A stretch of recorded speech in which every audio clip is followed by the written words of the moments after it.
Hidup TV mempersembahkan Oase Rohani Katolik yang dibawakan oleh para imam Keuskupan Agung Jakarta.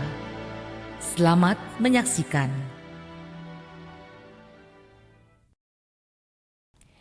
Sahabat Oase Rohani Katolik yang terkasih, salam damai. Senang sekali pada hari ini kita dapat kembali berjumpa dalam acara Oase Rohani Katolik. Semoga damai sejahtera dan kasih setia dari Tuhan selalu memerintah di dalam hati kita. Dan saat ini di ruang studio sudah hadir Romo yang kita kasihi, Romo Hadi Nugroho PR. Mari bersama-sama kita sapa Romo. Halo Romo, apa kabar hari ini Romo? Halo, kabar baik, sukacita juga bersama Mbak Rofi. Iya, terima kasih Romo untuk kehadirannya di studio. Terima kasih sama-sama. Sahabat yang terkasih, pada hari ini kita akan mendengarkan bacaan-bacaan sesuai dengan kalender Gereja Katolik. Bacaan pertama diambil dari Kitab Kedua Raja-Raja, bab 4 ayat 18b sampai dengan 21, dilanjutkan dengan ayat 32 sampai dengan 37. Dan bacaan Injil pada hari ini diambil dari Injil Yesus Kristus menurut Yohanes. Kita ambil versi yang singkat dari bab 11 ayat 3 sampai dengan 7, ayat 17, ayat 20 sampai 27, dan ayat 33 sampai dengan 45. Mari saat ini bersama-sama kita membaca dan mendengarkan bacaan yang pertama. Bacaan dari Kitab Kedua Raja-Raja bab 4 ayat 18b sampai dengan 21, ayat 32 sampai 37.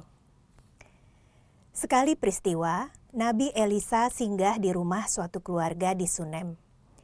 Suatu hari keluarlah anak perempuan Sunem itu mendapatkan ayahnya di antara para penyabit gandum.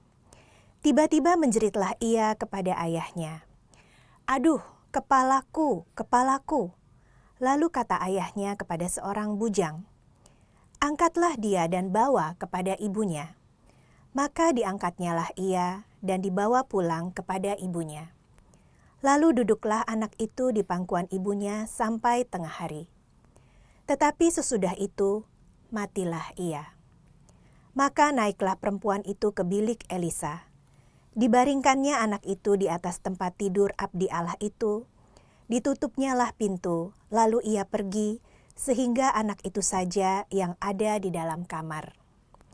Ketika Elisa masuk, didapatinya anak yang sudah mati itu terbaring di atas tempat tidurnya. Sesudah masuk, Elisa menutup pintu, sehingga ia sendiri saja dengan anak itu di dalam kamar. Kemudian berdoalah ia kepada Tuhan. Lalu Elisa membaringkan dirinya di atas anak itu dengan mulutnya di atas mulut anak itu, serta telapak tangannya di atas telapak tangan anak itu. Dan karena ia meniarap di atas anak itu, maka menjadi hangatlah badan anak itu. Sesudah itu ia kembali berdiri dan berjalan dalam kamar itu, sekali ke sana dan sekali ke sini. Kemudian meniarap lagi di atas anak itu. Maka bersinlah anak itu sampai 7 kali. Lalu membuka matanya. Kemudian Elisa memanggil Gehazi, hambanya, dan berkata, "Pergilah, panggillah perempuan Sunem itu." Maka dipanggillah perempuan Sunem itu, dan datanglah ia kepada Elisa. Maka berkatalah Elisa, "Angkatlah anakmu ini." Perempuan itu masuk, lalu tersungkur di depan kaki Elisa, dan sujud menyembah dengan mukanya sampai ke tanah. Kemudian diangkatnyalah anaknya, lalu ia keluar. Demikianlah sabda Tuhan. Syukur kepada Allah. Mari bersama-sama dengan sepenuh hati kita menaikkan Mazmur tanggapan. Pada waktu bangun, aku akan menjadi puas dengan wajahnya. Pada waktu bangun, aku akan menjadi puas dengan wajahnya. Dengarkanlah Tuhan pengaduan yang jujur. Perhatikanlah seruanku. Berilah telinga kepada doaku, doa dari bibir yang tidak menipu. Pada waktu bangun, aku menjadi puas dengan wajahnya. Aku berseru kepadamu karena Engkau menjawab aku, ya Allah. Sendengkanlah telingamu kepadaku, dengarkanlah perkataanku. Tunjukkanlah kasih setiamu yang ajaib, ya Engkau yang menyelamatkan orang-orang yang berlindung pada tangan kananmu terhadap pemberontak. Pada waktu bangun, aku akan menjadi puas dengan wajahnya. Sembunyikanlah aku dalam naungan sayapmu, dalam kebenaran akan kupandang wajahmu. Dan pada waktu bangun, aku akan menjadi puas dengan wajahmu. Pada waktu bangun, aku akan menjadi puas dengan wajahnya. Sahabat yang terkasih, setelah kita menaikkan Mazmur tanggapan, marilah saat ini kita siapkan hati untuk mendengarkan bacaan Injil. Terpujilah Kristus Tuhan, Raja mulia dan kekal. Terpujilah Kristus Tuhan, Raja mulia dan kekal. Akulah kebangkitan dan hidup, sabda Tuhan. Setiap orang yang percaya kepadaku tidak akan mati selama-lamanya. Terpujilah Kristus Tuhan, Raja mulia dan kekal. Tuhan sertamu Dan sertamu juga. Inilah Injil Yesus Kristus menurut Yohanes. Dimuliakanlah Tuhan. Ada seorang sakit namanya Lazarus. Ia tinggal di Betania di kampung Maria dan adiknya Marta. Maria adalah perempuan yang pernah meminyaki kaki Tuhan dengan minyak mur dan menyekanya dengan rambutnya. Dan Lazarus yang sakit itu adalah saudaranya. Kedua perempuan itu mengirim kabar kepada Yesus, Tuhan, dia yang engkau kasihi sakit. Mendengar kabar itu Yesus berkata, penyakit itu tidak akan membawa kematian, tetapi akan menyatakan kemuliaan Allah, sebab oleh penyakit itu anak Allah akan dimuliakan. Yesus memang mengasihi Marta dan kakaknya serta Lazarus. Namun setelah didengarnya bahwa Lazarus sakit, ia sengaja tinggal 2 hari lagi di tempat di mana ia berada. Tetapi sesudah itu ia berkata kepada murid-muridnya, mari kita kembali lagi ke Yudea. Ketika Yesus tiba di Betania, didapatinya Lazarus telah 4 hari terbaring di dalam kubur. Betania itu tidak jauh dari Yerusalem, kira-kira 2 mil jauhnya.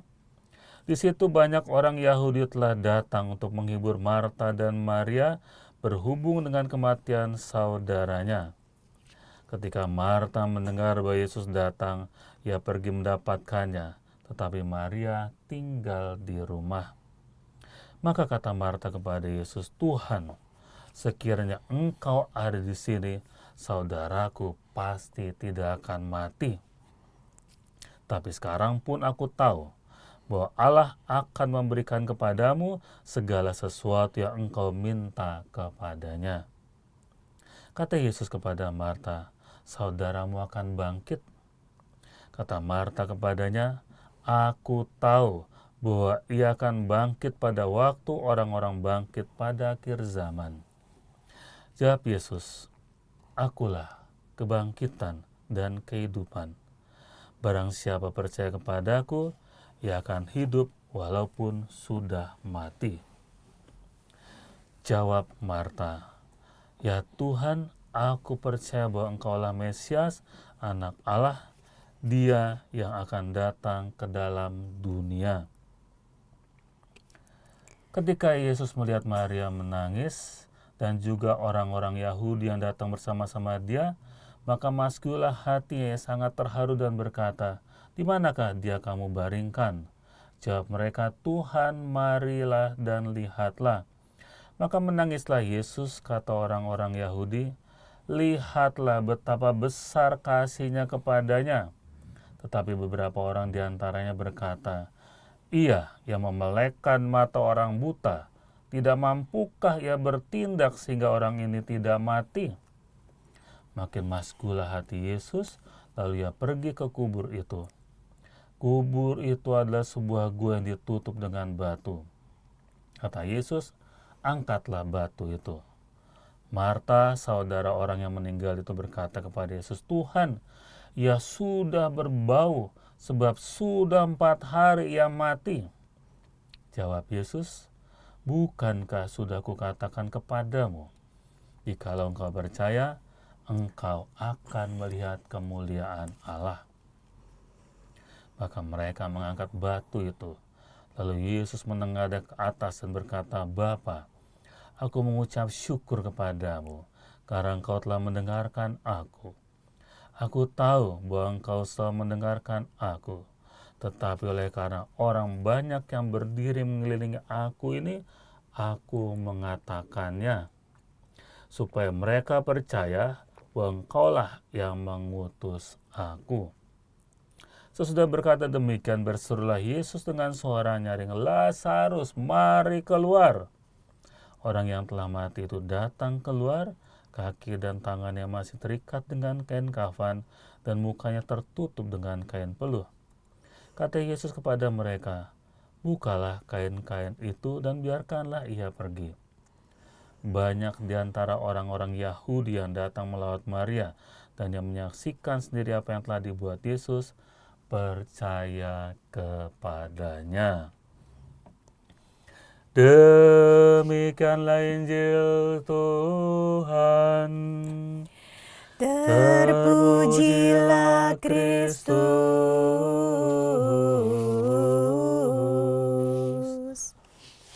Terima kasih Romo Nugroho Sama-sama. untuk bacaan yang sudah kita dengarkan bersama. Romo, hikmat apa yang dapat kita petik mulai dari bacaan yang pertama terlebih dahulu? Iya, Iya. hikmat yang langsung saya tangkap adalah dari bacaan-bacaan ini kekuatan dari doa. Oh iya. Bagaimanapun apa yang dilakukan Elisa dalam bacaan pertama itu dia berdoa. Di ayat 33 diungkapkan, sesudah masuk Elisa menutup pintu sehingga ia sendiri saja dengan anak itu di dalam kamar, kemudian berdoalah ia kepada Tuhan. Dan menurut saya yang menarik adalah dia menutup pintu, ya. Dia cuma berdua saja dengan pasiennya itu, dengan yang didoakan itu.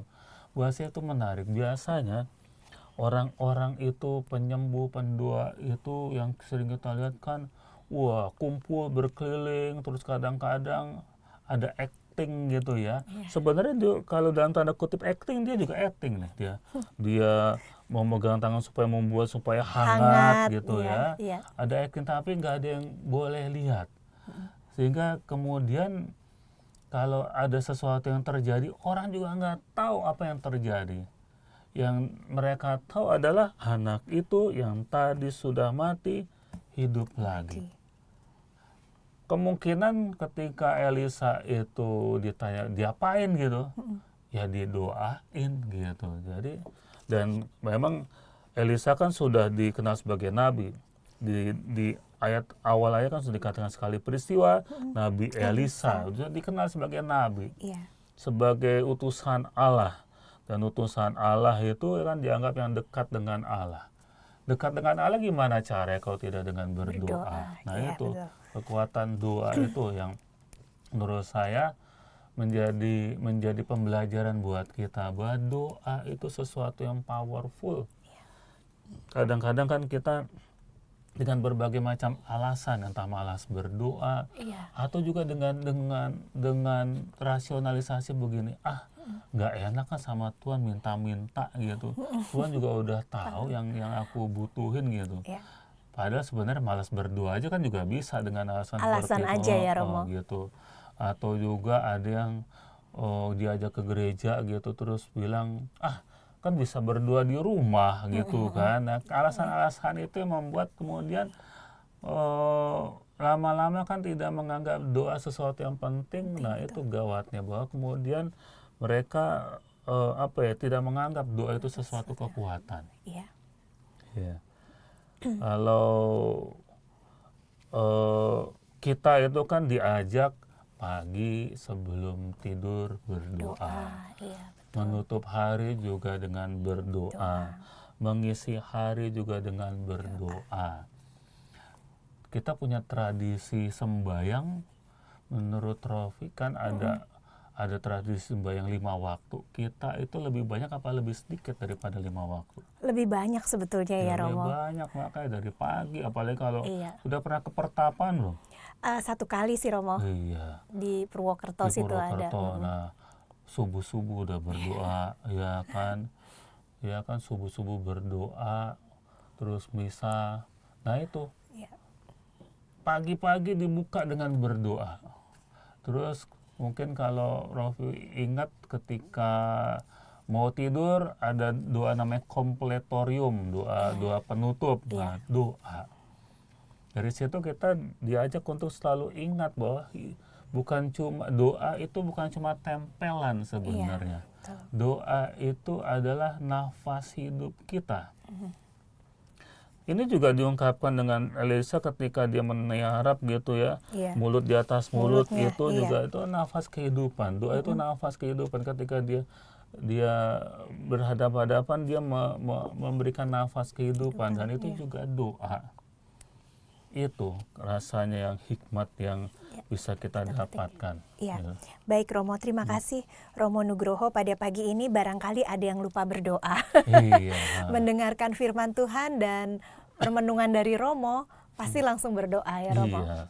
Insya Yesus. Nah, Insya Yesus ya. tapi sebenarnya begini ya, doa itu bukan urusan lupa atau nggak lupa ya. Iya.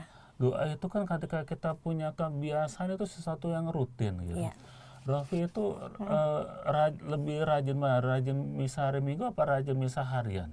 Saya kalau misa harian terus terang jarang, Romo. Jarang. Tapi Tapi hari kalau Minggu, minggu ya harus. harus. Iya. Nah, ketika Rofi misalnya suatu ketika nggak misa hari Minggu, perasaannya kayak gimana?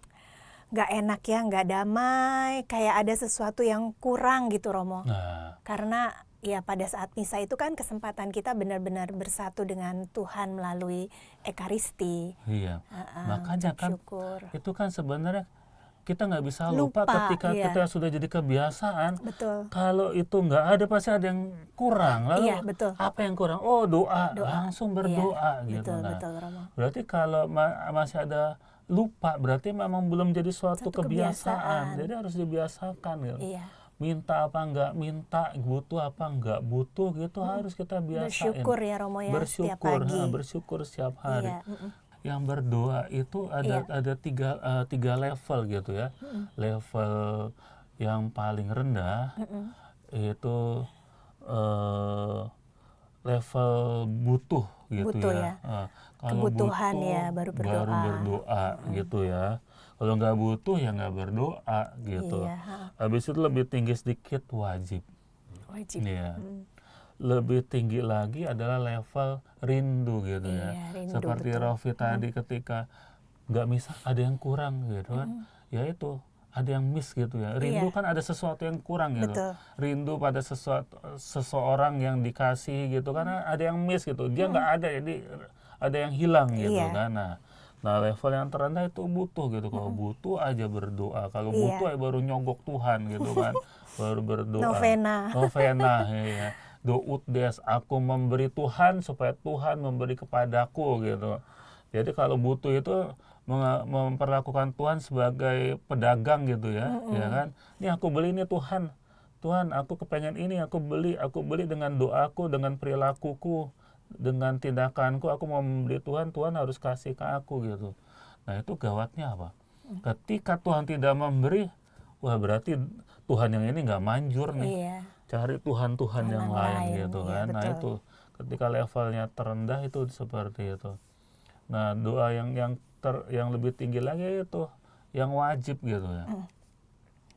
Doa itu kewajiban, makanya kita juga kadang-kadang kan dalam percakapan kita kan kadang-kadang tanpa sadar kita mengatakan begini, menunaikan kewajiban hari Minggu. Oh iya, Ya kan betul. kadang-kadang kan begitu. Nah itu kan masih level wajib gitu Wajib, ya. iya. Sehingga ya ini kewajiban gitu. Memang kalau tidak datang ada sesuatu yang kurang gitu. Tapi itu hanya dalam level wajib. Eh, Kalau udah selesai ya sudah lega gitu.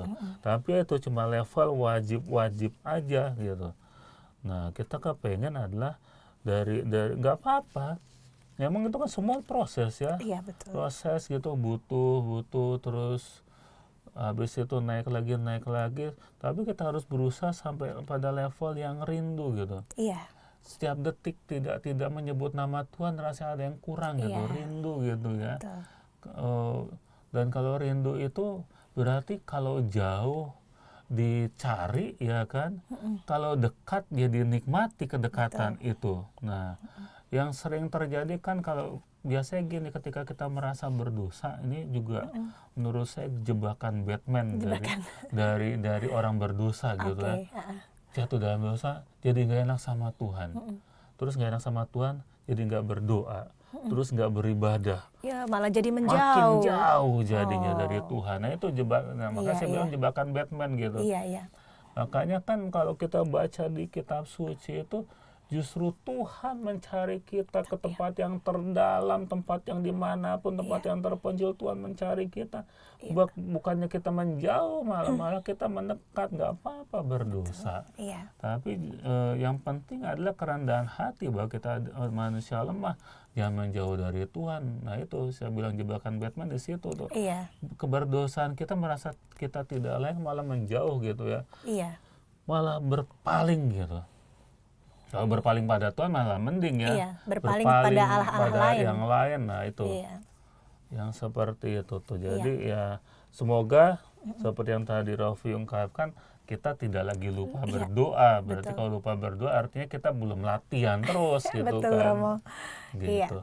Nah, ini Romo ada sedikit cerita ya Romo ya, yang makanya saya bilang lupa berdoa itu. Kadang ada seorang ibu, dia tuh sibuk minta ampun Romo dari pagi, mungkin dia sudah bangun pagi siapin sarapan dan lain-lain. Sehingga tahu-tahu udah petang hari. Ya itu Romo, terus dia baru ingat, ya ampun tadi pagi saya belum berdoa. Nah mungkin karena dia belum punya kebiasaan ya Romo ya. Betul. Baik Romo. Nah itu kan apa ya? Saya juga lagi belajar bahwa menjalani hidup itu kan setiap detik demi detik gitu ya. Ada apa yang namanya istilahnya mindfulness. Oke. Mindfulness itu jadi sepenuh hati. Sebenarnya kalau tadi kita membaca tentang Injil tentang Maria dan Marta gitu ya. Nah, tapi sebenarnya teksnya bukan itu, tapi mumpung ingat aja, maksudnya gini. Waktu Maria dan Marta itu ada keributan gitu kan, yang lebih sibuk Marta atau Maria waktu itu? Marta ya kan. Padahal Maria itu berdiri mendengarkan Tuhan. Nah itu harapan kita adalah kita itu punya mindfulness ya, melakukan apapun tetapi semuanya itu terarah kepada Tuhan gitu. Harapannya begitu. Jadi apa ya? Dengan demikian kita harus belajar menemukan Tuhan dalam peristiwa apapun. Ya. Jadi ketika misalnya ibu itu sedang memasak gitu ya, dia bisa menemukan Tuhan dengan mensyukuri ada barang yang bisa dimasak. Betul Romo. Iya. Terus nanti sudah dimasak ada yang makan masakan itu gitu kan. Jadi dia bisa mensyukuri itu. Jadi nggak perlu terus waktu khusus ya. Ketika dia mensyukuri itu dia sudah berdoa sebenarnya.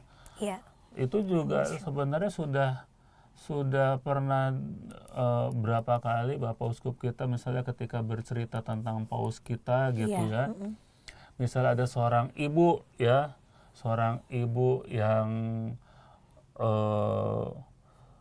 punya banyak kegalauan gitu ya. Kegalauan tentang hidupnya, kegalauan tentang suaminya, kegalauan tentang anaknya gitu. Tapi terus juga ada kegalauan tentang tetangganya, tentang masalah-masalah itu. Terus ketika dalam kegalauan itu dia mempersembahkan semuanya itu kepada Tuhan, dia sudah berdoa tanpa memberikan waktu khusus untuk berdoa. Saya rasa begitu. Dan itu memang sebenarnya menurut saya cita-cita kita semua. Dengan begitu kita menjadi pribadi yang mistik gitu ya. Mistik yang selalu menemukan Tuhan kapanpun dan dimanapun. Dan saya rasa bangsa Indonesia itu perlu. Kadang-kadang kan kita ini ibadah kita cuma ibadah ritual gitu ya. Yang penting ritual, yang penting ritusnya.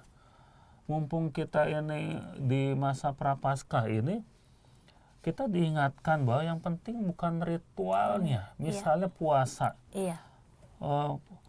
Raffi, dalam masa Prapaskah ini puasa nggak? Puasa, Romo.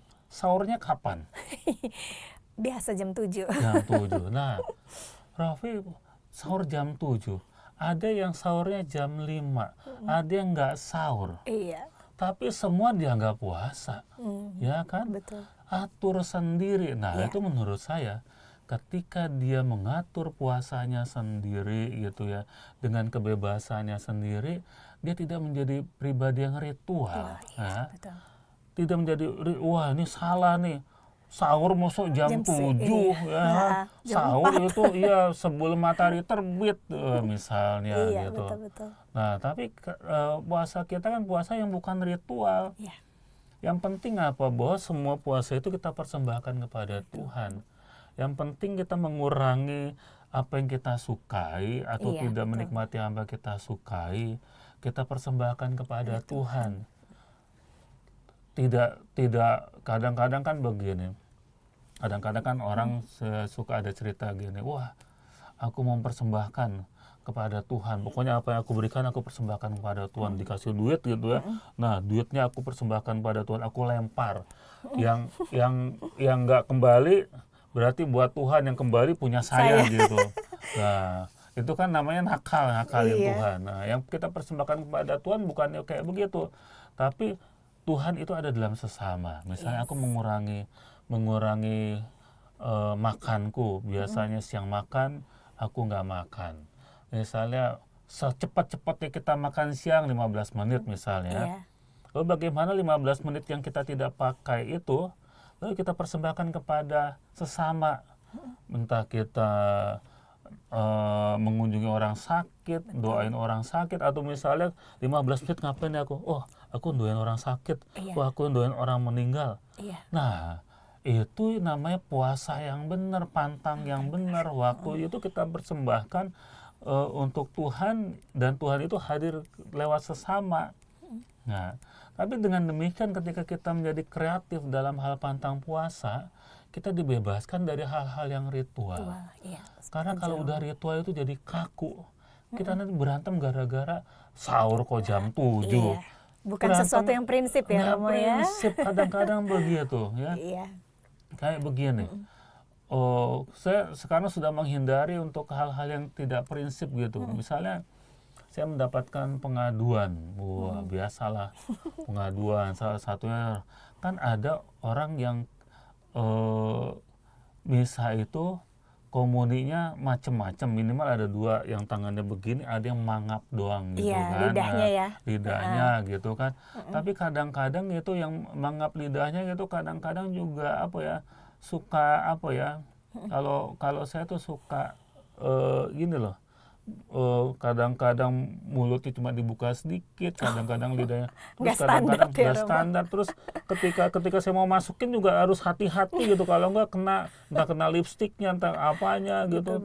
Kadang-kadang ada yang agresif, terus baru masuk sedikit terus ngelep gitu mulutnya itu kan. Nah, ada Romo yang ternyata nggak nyaman yang kayak begitu.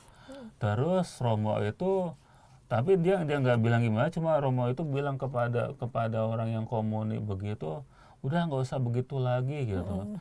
Nah, yang komuni itu sedih. Dia lapor ke temannya lapor ke saya. Romo bagaimana, maksud ada orang yang begini bela-bela sampai ibu itu nangis sedih gitu. Terus jawaban aku singkat, nggak penting, dengan ngomongin yang lain, aku bilang gitu. Karena buat aku ya terserah lah.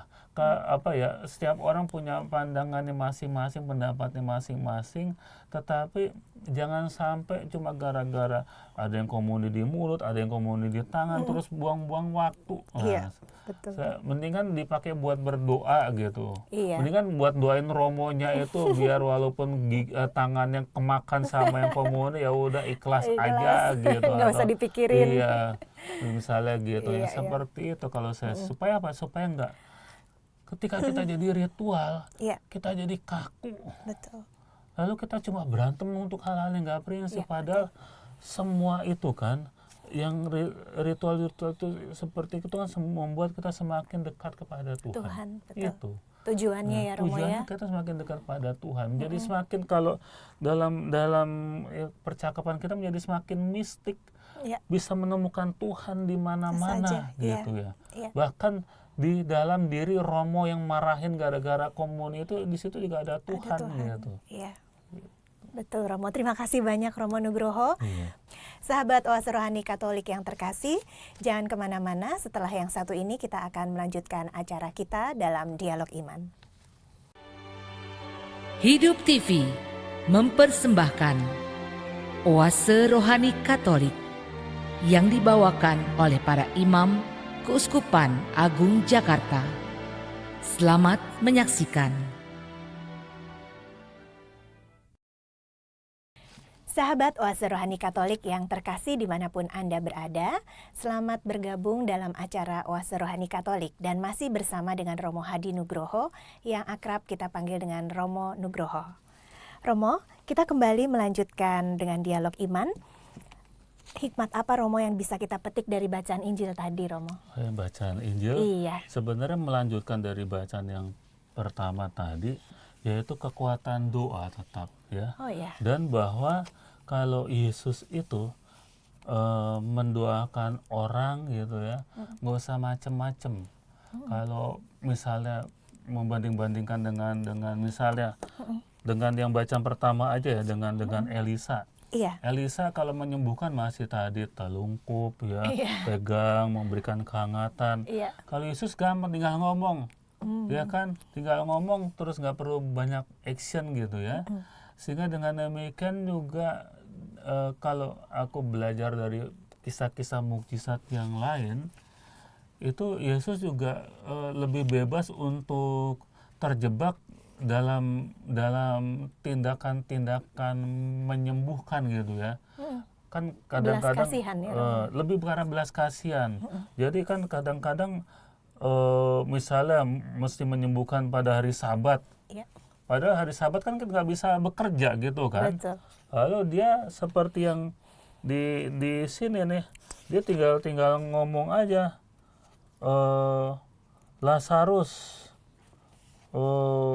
marilah keluar gitu kan, iya. cuma ngomong. Iya. Dia nggak istilahnya nggak action buka inilah gitu atau bagaimana gitu, cuma Lazarus keluar gitu kan, nggak usah macam-macam. Jadi kalau yang saya amati, Yesus itu emang bukan seperti mau menunjukkan bukan aku loh yang berbuat, Iya. bukan aku.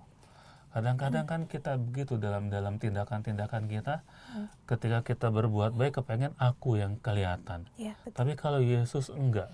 Yesus itu benar-benar sejak awal aku senang bahwa Yesus itu adalah dia benar-benar utusan, Iya. ya. Benar-benar utusan Allah Bapa yang harus dimuliakan. Aku nih utusan. Aku hanya melaksanakan kehendak Bapa. Jadi dia pengen Allah Bapa yang semakin diwartakan, bukan dia. Maka ya gitu, Lazarus keluarlah, nggak usah macem-macem terus keluar gitu. Iya. Dan nggak banyak acting, nggak banyak macem-macem ya, seperti yang tadi Rafi bilang, belas kasihan. Ya, di sini kan ada belas kasihan yang membuat dia terharu, menangis ya. Ya, Tuhan Yesus bisa menangis juga ya Romo ya. Iya, manusia gitu ya. Ya menurut aku sih gitu ya. Disitulah Yesus atau kitab suci, entah peristiwa penyelamatan itu mau menunjukkan bahwa Yesus itu benar-benar manusia dan benar-benar Allah. kemanusiaannya menangis gitu, kemanusiaannya berdarah Iya, gitu iya, ya, kemanusiaannya sedih, kadang-kadang diungkapkan bahwa kemanusiaannya dengan apa ya, dengan marah gitu ya, kesal gitu, kadang-kadang kan dia kesal, dia merasa dijebak gitu kan. Iya. Nah itu kemanusiaannya dia, kemanusiaan yang mau mengungkapkan bahwa Yesus itu punya emosi. Emosi itu kan ya emosi, kadang-kadang kita merasa bahwa emosi itu hal-hal yang nggak bagus gitu ya. Tapi kadang-kadang kan emosi itu bagus. Saya ingat misalnya saya punya kenalan dulu, Romo Aji Prabowo. Sekarang sih dia sedang dirawat di Samadhi karena stroke gitu ya. Dulu dia pernah menjadi rektor di Wacana Bakti. Wah, dia tuh orangnya sebenarnya nggak bisa marah kalau saya lihat. Tapi karena dia berada di institusi pendidikan yang kadang-kadang harus harus tegas gitu ya. Nah itu dia jadi harus acting tegas, acting marah, apalagi sama anak-anak gitu ya. Anak-anak SMA, kalau anak seminari nggak bandel itu kan bukan anak seminari gitu. Kan sekali belajar tuh menjadi bandel gitu ya. Tidak mengatakan bahwa saya bandel sih, anak seminari gitu.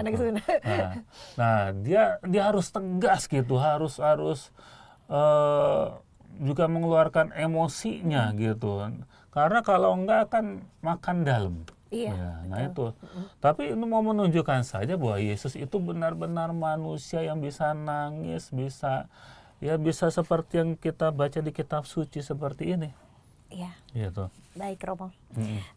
Romo, ini saya tertarik nih, Romo. Ya. Dari perikop ini, sebelum Tuhan Yesus suruh Lazarus, marilah keluar, itu Yesus menengadah ke atas dan berkata, Bapa, aku mengucap syukur kepadamu. Nah, ini mau menunjukkan apa ini, Romo?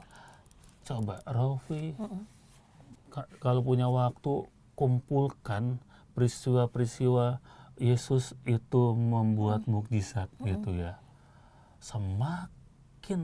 Semakin besar mukjizatnya, itu dua yang saya amatin. Semakin besar belas kasih Yesus, itu semakin hebat mukjizatnya.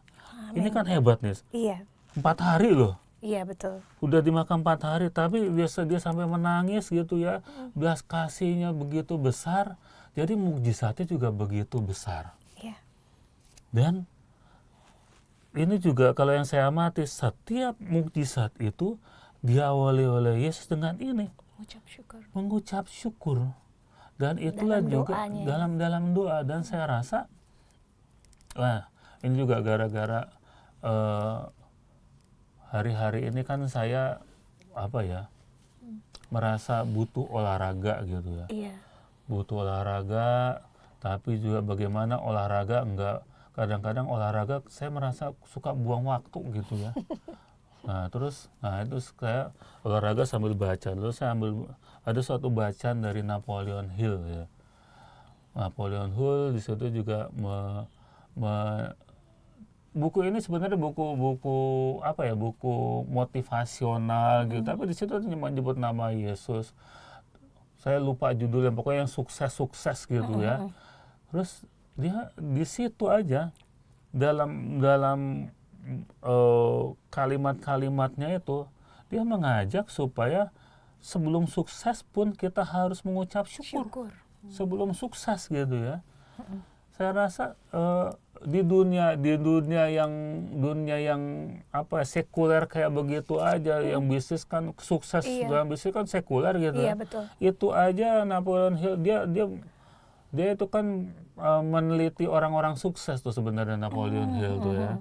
Nah, dia mengatakan bahwa kalau mau menjadi orang sukses ya itu harus punya kebiasaan bersyukur. Puji Tuhan ya, Romo. Iya. Nah, itu juga dia menyebut nama ini Albert Einstein.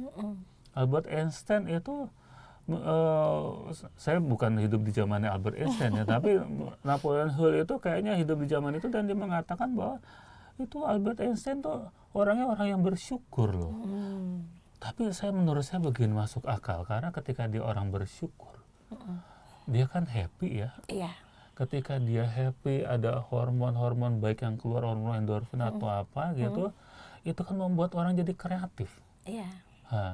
Nah, jadi kalau orang-orang seperti para penemu itu, mereka itu orang yang dekat sama Tuhan atau orang yang bersyukur, buat saya itu sesuatu hal yang masuk akal gitu ya.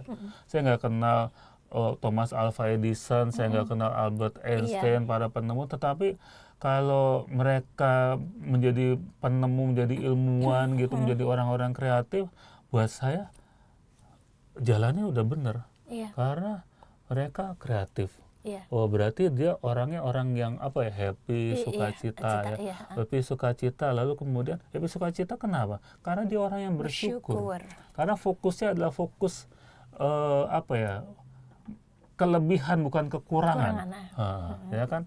Karena ya kalau filosofi yin dan yang gitu kan. Iya. Kalau kita mau bahagia, kita harus bisa melihat kehidupan itu kan dari dua sisi. Jangan misalnya kalau kita lagi sehat kita bersyukur, ketika lagi sakit kita mengeluh. Iya. Nah, ketika sakit kita juga bisa mensyukuri sakit kita gitu ya.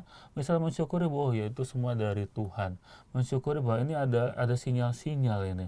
Sinyal-sinyal aku gaya hidupnya gak beres nih. Iya. Atau pola geraknya gak beres, atau pola pikirku gak beres nih. Ini sinyal ini. Iya. Ya, kalau aku abaikan sinyal itu, bisa-bisa sakitku tambah parah nih. Bisa-bisa sampai meninggal cuma gara-gara aku tidak memperdulikan sinyal-sinyal itu. Jadi malah kita syukur gitu kan. Kalau kan kita suka tahu gitu. Saya punya kenalan waktu itu di mana, di MBK. Dulu legioner aktif gitu ya. Saya terkejut suatu ketika saya diberitahu bahwa dia kena kanker mulut stadium akhir gitu ya. Terus saya tanya-tanya kan, tapi bukan tanya sama dia sih udah nggak bisa ngomong. Kenapa bisa begitu? Oh iya, waktu dulu itu suka kalau dia sariawan terus kan ada banyak tuh obat-obat sariawan yang ya dia cuma gitu aja gitu. Nah, tapi dia tidak memperhatikan itu ada tanda sariawan itu ada sesuatu, entah sesuatu di usus, entah sesuatu di mana yang harus akarnya harus harus diobati, bukan cuma yang di mulut aja gitu. Nah, kadang-kadang sinyal-sinyal simbol itu kita tidak syukuri, tidak kita pedulikan, terus meledak tiba-tiba stadium 4.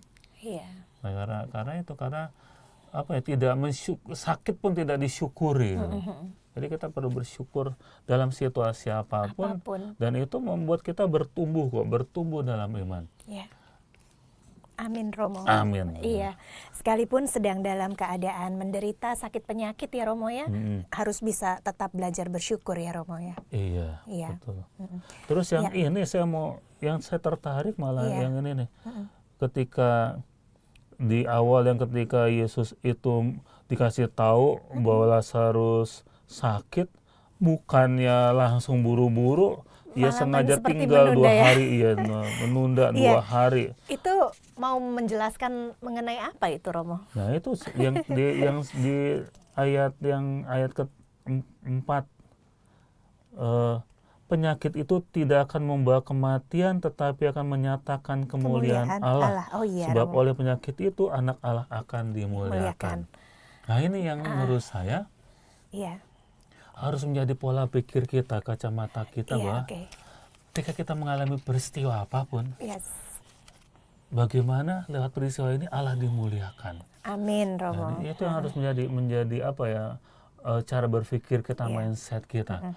Di dalam peristiwa ini bagaimana Allah dimuliakan gitu.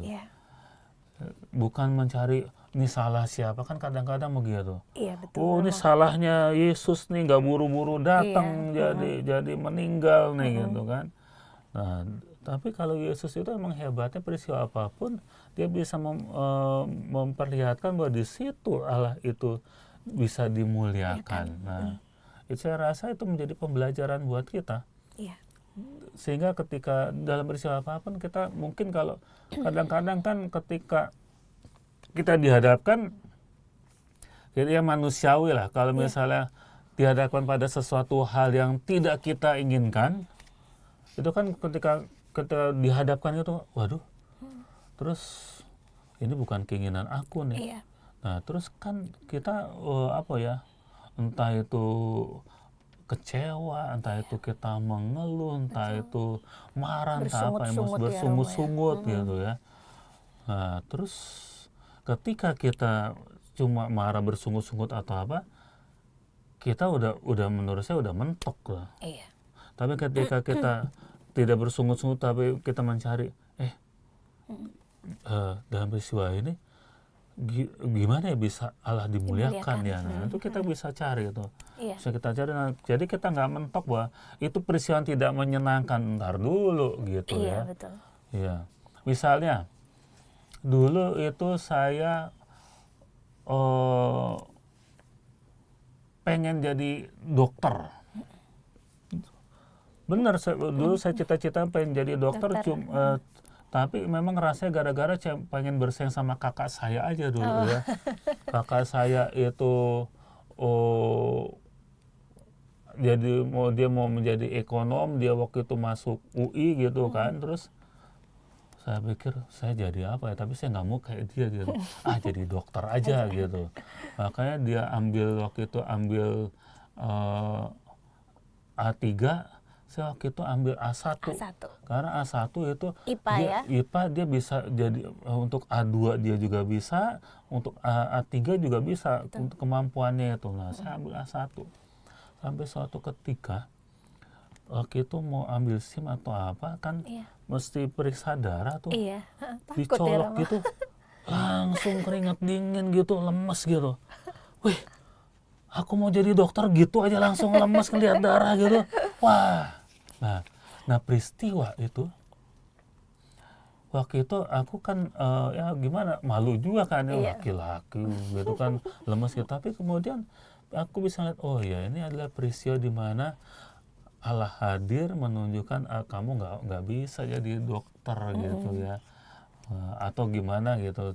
Allah kalau dari kacamata aku ya, orang bisa menafsirkan dengan cara yang lain lagi kan gitu. Tapi dari kacamata aku itu adalah tanda sinyal yang kemudian ya, kalau buat aku sekarang, ketika sekarang aku jadi imam, oh ya ini udah bener nih jadi pastor aja mendingan deh. Udah damai ya, udah damai gitu. Amin. Udah rasanya semakin kesini jadi pastor semakin happy lah gitu.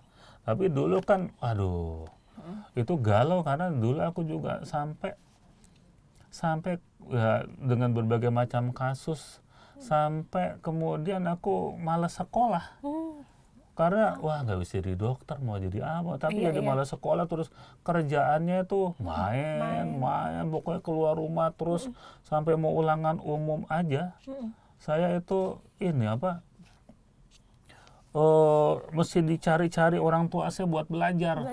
Lagi main bola. Iya, lagi main bulu tangkis, malam-malam main bulu tangkis gitu, keringetan gitu, suruh pulang, ditarik pulang, sampai rumah capek ya tidur, nggak bukannya belajar, tidur. Itu saya kegalauannya selama setengah tahun. Terus akhirnya saya nggak naik kelas gitu. Nggak naik kelas karena ya nggak belajar, keluyuran melulu ya. Waktu itu masih ada kemungkinan saya masih ada ujian perbaikan untuk naik kelas. Terus saya bilang, Romo, saya udah nggak semangat nih. Ya udah suruh coba dulu, tapi udah nggak semangat, tetap aja akhirnya nggak naik kelas. Terus habis itu ngadep lagi Romo terus, Romo saya mau pindah sekolah, malu saya nggak naik kelas gitu. Terus ya udah, kamu mau sekolah mana? Mau ke sekolah dulu saya di Kanisius, terus ke sekolah di ini aja di SMA 1. Wah kan deket tuh, tetangga gitu kan. Kan kalau naik bus kan suka ketemu sama anak SMA kan cakep-cakep gitu, cantik-cantik. Wah kan pengen di situ aja dah gitu. Karena dari SD tuh saya kebanyakan temannya laki-laki semua. Ya, dulu CC masih laki-laki semua kan? CC SMP laki-laki, waktu itu SD saya di Bellarmino, saya masuk itu masih laki-laki semua. Baru kelas 5 ada wanitanya, kan udah telat tuh ya. Habis itu SMP laki-laki semua, jadi kan sama itu punya pengalaman laki-laki, pengen ke SMA 1. Saya udah dikasih surat pengantar semua sama Romo Drus. Ketemu kepala sekolahnya. Kepala sekolah SMA 1 curiga. Gak mungkin kamu kalau nggak ada apa-apa pindah ke sini. Pasti kamu ada apa-apa di sana. Padahal aku udah dapat bawa surat pengantar dari Romo Andros. Terus saya nggak terima kamu gitu. Ya, saya lapor lagi ke Romo Andros. Romo, saya nggak diterima gitu. Kenapa? Kepala sekolah curiga, pasti saya punya masalah yang besar gitu. Bukan cuma sekedar nilai, pasti saya bandel banget gitu katanya. Ya bandelnya cuma itu, ulangan umumnya main bulu tangkis gitu kan. Terus ya udah, terus kamu mau gimana? Ya udah, saya sekolah di sini lagi, tapi karena saya udah nggak pengen jadi dokter, ya udah saya masuk A3 aja gitu. Iya. Ya udah masuk A3, terus kemudian dari A3 itu terus rekoleksi. Nah, rekoleksi masih bandel sih rekoleksi waktu itu. Terus dari situ saya ikut rekoleksi, terus menemukan kayaknya saya mau mencoba, karena waktu itu udah dengar-dengar Romo Andros itu mau pindah ke Wacana Bakti, mau jadi rektor di Wacana Bakti gitu. Waktu itu kelas 3 itu. Nah, terus ya udahlah, saya mau coba lah masuk seminari. Nah, akhirnya terus saya ngomong sama Romo Andros, wah gampang banget. Ya udah kenal saya kan. Iya. Gak usah tes, gak usah apa, langsung diterima saya masuk Wacana Bakti, masuk ke KPA gitu. Tapi kan kalau saya Itu udah ngeliat lulus sekarang, SMA tuh Romo? udah di kelas 3. Di kelas 3, iya. Mau itu kan, habis rekoleksi gitu kan. Iya. Nah, terus kalau saya ngeliat sekarang, coba kalau saya dulu jadi dokter, Iya. ya. Coba kalau saya Mungkin dulu, nggak praktek kali Romo. Nggak sempat kalau praktek. ya waktu jadi dokter, terus coba saya tetap keras kepala walaupun ditusuk terus lemes, terus tetap menjadi dokter, jadi dokter gitu Iya, ya. iya. Saya nggak akan jadi begini sekarang misalnya. Iya, betul. Kalau sekarang kan saya bersyukur bisa seperti ini dan ketemu Rofi misalnya kan. Kalau nggak saya jadi dokter, mungkin saya nggak ketemu Rofi mungkin kan. Tapi sekarang saya melihat itu, mensyukurinya. Iya, betul. Jadi, nah, dulu mungkin tidak bisa, tapi kemudian kan kita bisa melihat seperti yang Yesus katakan sini, bahwa semua itu untuk menyatakan kemuliaan Allah. Bisa menemukan Allah dalam peristiwa-peristiwa itu. Kalau sekarang belum menemukan nggak apa-apa, tapi kita cari terus, pasti Allah itu terlibat di sana. Iya, betul sekali Romo ya. Iya. Memang Romo tidak mudah pada saat itu sedang menjalaninya ya Romo ya. Pasti nggak mudah. Nggak mudah ya, baik Romo. Romo, ini yang saya ingin tanyakan juga nih Romo, tentang sikap Marta dan Maria ya. Beda ya Romo ya sikapnya ya. Kalau Marta yang sempat menegur Yesus sepertinya. Iya, kecewa seperti itu. Tapi kalau Maria tidak ya Romo. Nah, apakah barangkali ini juga seperti kita gitu Romo? Sebaiknya pada saat kita menghadapi sesuatu yang tidak enak, itu ya kita harus bagaimana gitu Romo? Iya. Kalau sikap yang baik. Ini kan sebenarnya kronologi dulu kan, kita sebelumnya udah kenal Marta itu gimana, Maria itu gimana kan. Jadi kalau memang untuk berubah tiba-tiba seperti balik tangan Marta sekarang menjadi seperti Maria, nggak mungkin lah gitu. Tapi kita bisa mengatakan, oh itu emang Marta emang kayak begitu gitu kan. Nah, tapi memang yang diharapkan adalah bagaimana kita menjadi seperti Maria gitu. Nah, itu kan menjadi proses. Menjadi proses. Nah, jadi menurut saya juga manusiawi lah kita mengeluh gitu ya. Manusiawi mengeluh, tapi kemudian kita bisa bersabar ya. Tidak, istilahnya tidak menghakimi Tuhan, wah Tuhan itu kejam, Tuhan itu tidak mengabulkan doaku. Pokoknya tidak menghakimi Tuhan ya. Karena pasti nanti suatu ketika akan ada jawabannya, suatu ketika nama Allah dimuliakan misalnya. Saya juga misalnya masih belum 100% menemukan begini. Nanti bulan Juni ini itu adalah 20 tahun ayah saya itu meninggal. 20 tahun.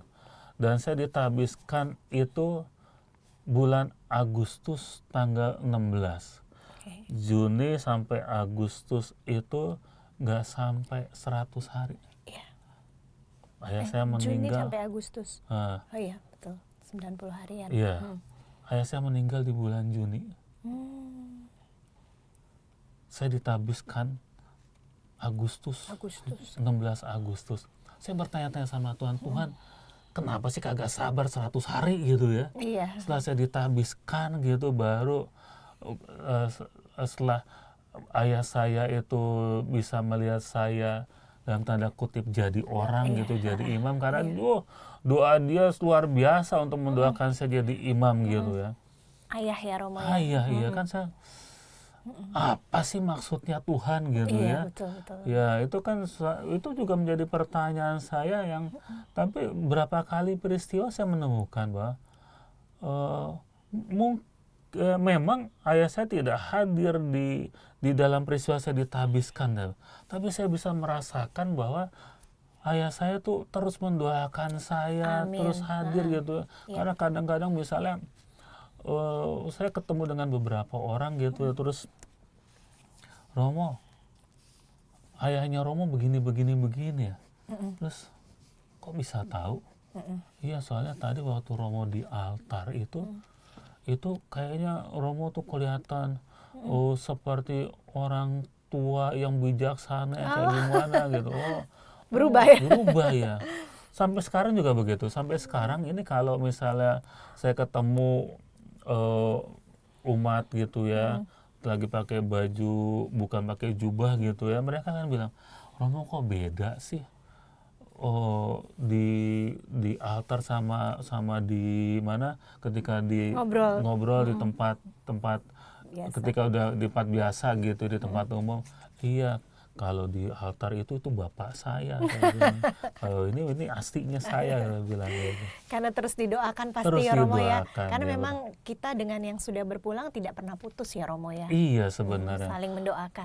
Dan kita sebenarnya punya kewajiban, punya tanggung jawab, diingatkan terus mendoakan mereka yang meninggal itu. Iya. Jangan mengira bahwa kalau udah meninggal sudah putus hubungan gitu. betul. Kadang-kadang kan ada keyakinan kepercayaan kayak begitu loh. Iya. Oh udah meninggal ya sudah, nggak usah didoain. Tetap harus didoain, harus tetap kita ingat. Ya, karena apa ya? Karena mereka itu juga pernah punya jasa, punya kebaikan ke kita, dan harus kita doakan. Betul. Iya, amin Romo. Amin. Iya. Sahabat Oase Rohani Katolik yang terkasih, tanpa terasa waktu terus berlalu dan kini tiba saatnya kami berdua harus undur diri dari tengah ruang dengar Anda. Sebelum mengakhiri perjumpaan kita yang penuh berkat Tuhan ini, marilah kita berdoa bersama dan mohon berkat Tuhan melalui Romo Nugroho. Marilah berdoa. Allah Bapa kami di surga, hari ini kami diingatkan untuk berdoa. Berdoa dalam situasi apapun, sehingga dalam doa-doa kami berusaha untuk menemukan kehendak-Mu. Dalam doa-doa kami mampu melihat Engkau dimuliakan dalam segala peristiwa yang kami alami, peristiwa yang kami hadapi. Sehingga dengan demikian ya Bapa, hidup kami adalah hidup yang selalu berserta-Mu, merasakan kehadiran-Mu dan memuliakan Engkau kini dan sepanjang masa. Amin. Tuhan sertamu Dan sertamu juga. Berkat Allah Bapa Maha Kuasa berlimpah atas kita, hidup, karya, dan pelayanan kita, dalam nama Bapa dan Putra dan Roh Kudus. Amin. Sahabat yang terkasih, selamat melanjutkan aktivitas Anda pada hari ini. Selalu gembira dan tetap semangat. Amalkan Pancasila, kita berhikmat, bangsa bermartabat. Demikianlah Oase Rohani Katolik yang dibawakan oleh para imam Keuskupan Agung Jakarta. Tuhan memberkati.